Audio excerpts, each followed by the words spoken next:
आज आपण बनवणार आहोत मकर संक्रांती स्पेशल बिना पाकातले तिळाचे लाडू।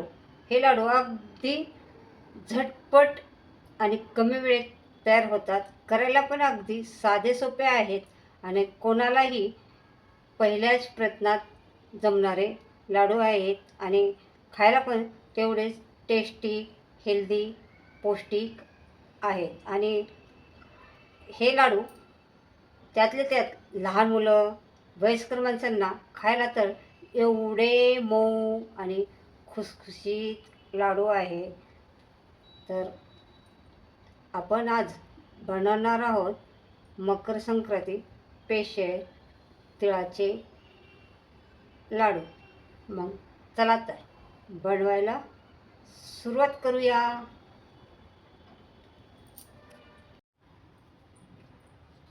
नमस्कार, मी आशाच किचनमध्ये आपल्या सर्वांचं स्वागत आहे। आज आपण बनवणार आहोत संक्रांती स्पेशल तिळाचे लाडू। तर हे लाडू आपण बिना पाकातले बनवणार आहोत। चला तर मग बनवायला सुरुवात करूया। आता आपल्याला तिळाचे लाडू बनवण्यासाठी या वाटीने 2 वाटे तीळ घ्यायचे आहेत आणि 2 वाटी तिळाला 1 वाटी शेंगदाणे घ्यायचे आहेत। आणि आता आपल्याला हा गूळ असा चाकूने असा कट करून घ्यायचा आहे असा। तर ह्या वाटीने आपल्याला ज्या वाटीने तीळ घेतले त्या वाटीने 1.5 वाटी हा गूळ पण घ्यायचा आहे, असा बारीक असं चिरून घ्यायचा आहे। याच्यासाठी आपण 1.5 वाटी गूळ असा चाकूने कट करून घेतलेला आहे। याच्यात डिकळ्या राहत नाहीत मग त्याच्यामुळं। आणि पाव चमचा इलायची पावडर आहे आणि अर्धा चमचा सूट पावडर आहे। याच्यामुळं आपल्या लाडूचं टेस्ट पण वाढते आणि त्याचा फ्लेवर पण छान येतो। हे दोन्ही पण वाटी तीळ आपल्याला, जे आपण 2 वाटी तीळ घेतलेले आहेत ते पण आपण आता त्या कढईमध्ये घालायचे आहेत। आणि तुमच्याकडे पसरट असेल तर चांगलं आहे, म्हणजे ते व्यवस्थित भाजलं जातं पसरट भांड्यामध्ये। आणि जाड बुडाची असायला पाहिजे, अशी खूप एकदम पातळ पण नका घेऊया। आणि आपल्याला हे तीळ एकदम कमी गॅसवरती भाजायचे आहेत आणि हलवत राहायचं आहे। तीळ भाजण्यासाठी जास्त वेळ लागत नाही, पण कमी गॅसवरती भाजायचे। जेव्हा तीळ भाजल्यानंतर आपल्याला समजतात ते चट चट चट असे उडतात, तेव्हा समजायचं आपले तीळ भाजलेले आहेत। आता हे विकतचे तीळ आहेत, ते जास्त पांढरे आहेत, त्याच्यामुळे हे जास्त वेळ आपल्याला भाजावे लागणार आहेत। तीळ थोडासा कलर येऊन द्यायचा आहे याला।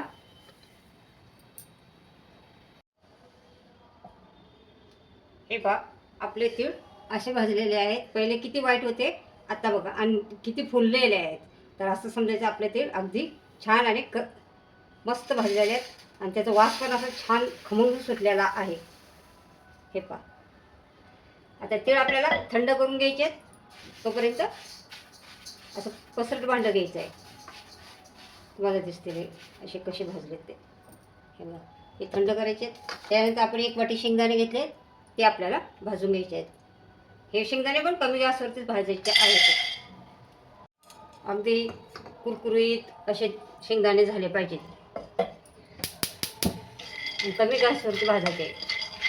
जर आपण फुल गॅसवरती शेंगदाणे भाजले तर ते काय होणार, तर त्याच्यानंतर ते असं क्रंचीपणा राहत नाही त्याच्यामध्ये, म्हणून कमी गॅसवरती भाजायचे आणि ते जास्त दिवस टिकतात। मग हे तिळाचे लाडू तुम्ही 2 महिने 3 महिने म्हणलं तरी तुम्हाला हे लाडू तुमचे टिकणार आहेत।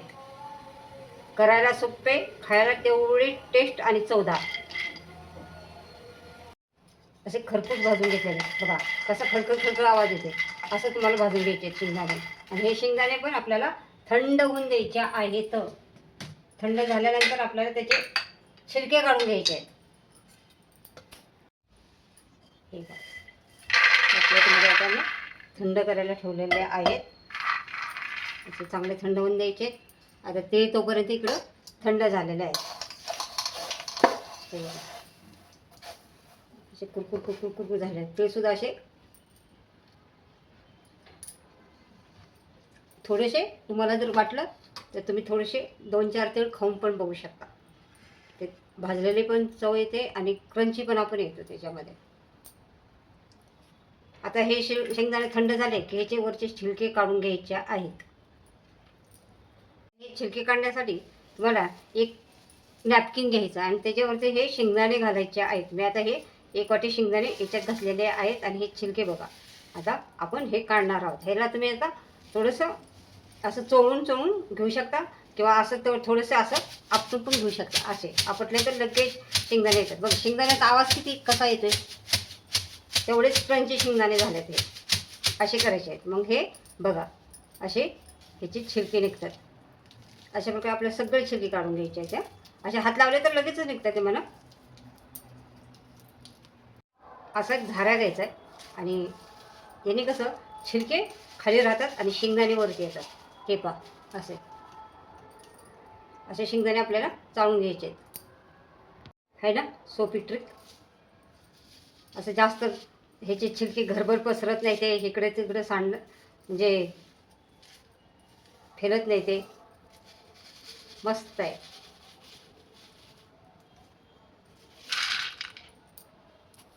आता आपल्याला एका वाटीमध्ये थोडंसं तीळ बाजूला काढून ठेवायचं आहे. हे आपल्याला सगळ्यात शेवटी लागणार आहेत. हे पहा एवढे. आणि त्याच्यानंतर आता आपल्याला याच्यामध्ये हे शेंगदाणे आहेत. आता शेंगदाणे पण तुम्हाला ठेवायचे असले तर थोडेसे ठेवू शकता, पण मी नाही ठेवणार. आता ह्याच्यातले आता तुम्हाला थोडे असे तीळ शेंगदाणे असे हे घ्यायचे आहेत आणि याच्यामध्ये तीळ घालायचे आहेत. आता थोडे तीळ घालायचे आहे, थोडासा गूळ घालायचा आहे. असं आणि थोडंसं असं मिक्स करून घ्यायचं आहे. असं आता आपण कमी स्पीडवरती फिरवायचं आहे आणि मिक्सर चालू बंद करून फिरवायचा आहे. एकदम जास्त फिरवायचा नाही आहे.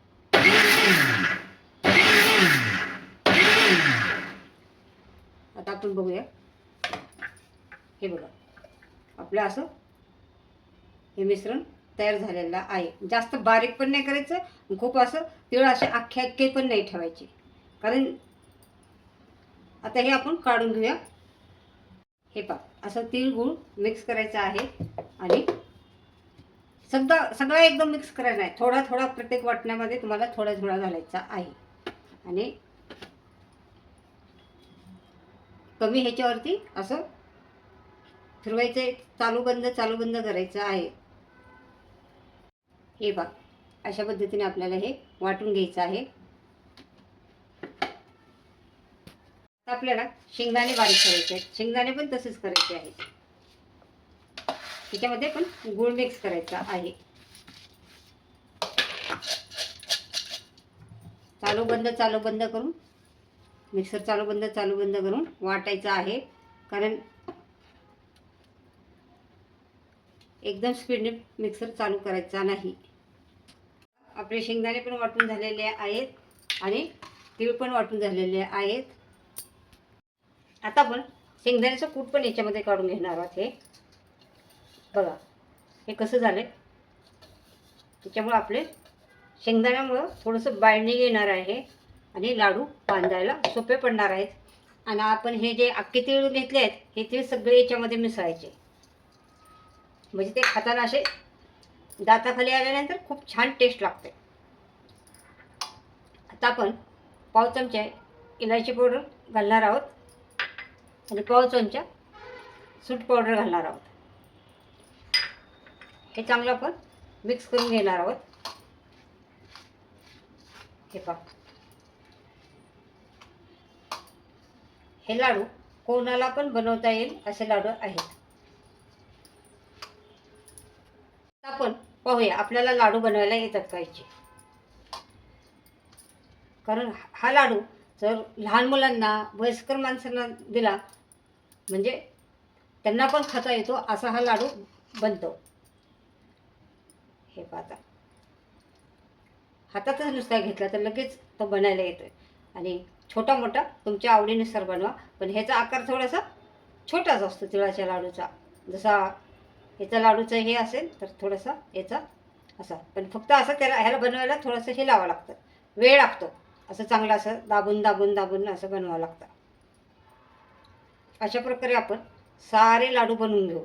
आणि जर समजा नाही तुम्हाला जमला तर याच्यातलं थोडंसं कूट घ्यायचं, अजून थोडंसं त्या मग त्याला थोड्या कुटाला थोडंसं बारीक करून घ्यायचं बस, आणि ते ह्याच्यामध्ये मिक्स करायचं. हे बघा, पण हे किती छान झालेलं आहे लाडू. अशा प्रकारे आपण सारे तिळाचे लाडू बनवून घेऊया. हा लाडू बनवताना तुम्हाला थोडासा दाब देऊन लाडू बनवायचा आहे, असं जोर लावायचा आहे थोडासा, म्हणजे मग ते फुटणार नाही. हे बघा, फुटते का नाही, तर असं बनवायचं आहे. एवढे लाडू बनवून घेतलेले आहेत. आता तुम्हाला जर फळं लाडू नाही बनवायला आले तर काय करायचं, याच्यामध्ये यातलं थोडंसं हे घ्यायचं, कूट घ्यायचं थोडंसं, आणि ह्याला थोडंसं अजून बारीक करून घ्यायचं. हे हे सगळे लाडू मला बनवायला येतात. जर समजा तुम्ही पहिल्यांदा बनवत असाल तर त्यांच्यासाठी मी सांगते. हे थोडं जादा बारीक करून घेतलेलं आपल्याला, त्याच्यामुळं आपल्या हे बाकी साऱ्या मिश्रणाला व्यवस्थित बाइंडिंग येते. नाही तर हेच बघा, तुम्हाला आता कळेल कसं झालेलं आहे. आता हे सगळं याच्यामध्ये मिक्स करून घ्यायचं आहे. आता जे बनवतात त्यांना बनवायला त्या पहिल्याच ह्याचे येणार आहेत, पण जे नवीन शिकणारा जर मग ते थोडं अवघड वाटत असेल तर मग परत तुम्हाला असं करून तुम्ही घेऊ शकता. बघा, हे चांगलं मिक्स करायचं आहे. आता हा पण असा आपल्याला पद्धतीने बनवायला येतं. हा लाडूसुद्धा खूप सोपा आहे. आता थोडंसं जादा घ्यायचं हातामध्ये, तुम्ही थोडं नुसतं लाडूच्या आकाराचं नाही घ्यायचं, थोडं घ्यायचं, कारण ते बनवता बनवता थोडं थोडं हातातनं असं सुटतं. हे बघा, असा लाडू आपला तयार होत आहे.